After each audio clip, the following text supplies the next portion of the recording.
Here's a real crazy idea for you. Invite Russia to join NATO. Now, before you start laughing, please hear me out. There's 4 ways that the war in Ukraine can end, and 3 of them would be disastrous. The first way would be a crushing victory for Russia, which would be very bad news for Ukraine, for NATO, and for the whole world. It might even lead and embolden Russia to attack others and eventually cause World War III.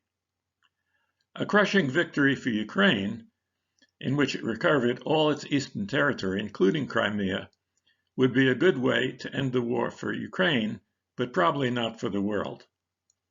For Putin to remain in power, he simply could not accept such a humiliation. Even if he didn't survive, the humiliation of Russia's loss could easily also lead to World War III, perhaps starting with the limited use of nuclear weapons. A third bad possibility would be a grinding stalemate that occasionally flared up, with the result being very many more deaths, and neither side being able to bring the war to a conclusion. Remember that the U.S. war in Afghanistan, for example, lasted 20 years, and it's possible that Putin's pointless special operation in Ukraine could last even longer, with nothing ever getting settled.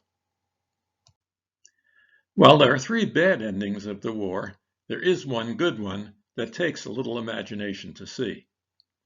The 4th ending is to admit both Russia and Ukraine into NATO conditionally. The 2 conditions would be that Russia withdraw from Ukraine, and they both agree that there should be a revote of the eastern regions annexed by Russia in its sham referendum. The new vote could be conducted under UN auspices. Admitting Russia to NATO may sound like asking the fox to guard the henhouse, but not really. Russia and Ukraine would have to agree to NATO's rules, especially its Article 5, where an attack on one member is considered an attack on all. This collective defense would apply even if the attacker is a renegade NATO member. Would Russia accept such a conditional invitation? Well, the idea of NATO membership was originally floated by Russia, first by Gorbachev many years ago, and later by none other than Vladimir Putin himself. The idea went nowhere because NATO members were very distrustful of Russia, and of course, they have reason to be even more distrustful now. The bigger obstacle to Russia joining NATO still might be NATO itself, which requires a unanimous vote to accept any new member. On the other hand, since we're closer to Armageddon than any time since the Cuban Missile Crisis, this is clearly the time for some out-of-the-box thinking.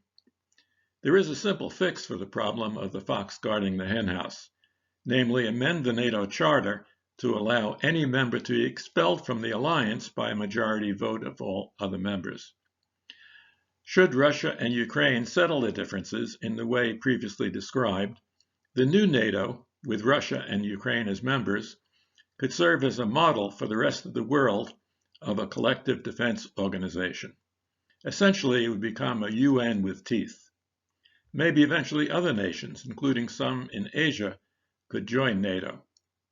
They say that nothing clarifies the mind like an impending hanging. Maybe an impending nuclear war could also have such a salutary effect. But why wait for Vladimir to start using a few nukes?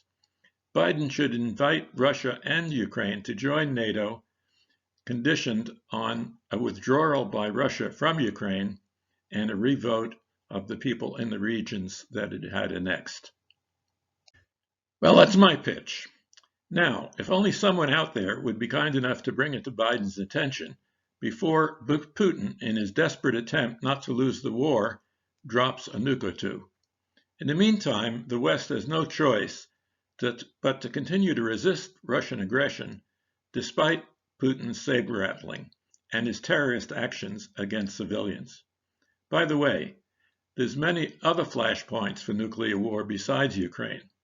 I have another presentation that I call How to Best Avoid Nuclear War.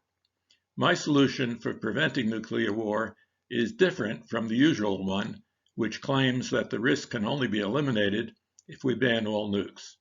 Watch it and you'll learn why that solution might very well bring about the nuclear war it was intended to stop, and why my solution is the one most likely to work.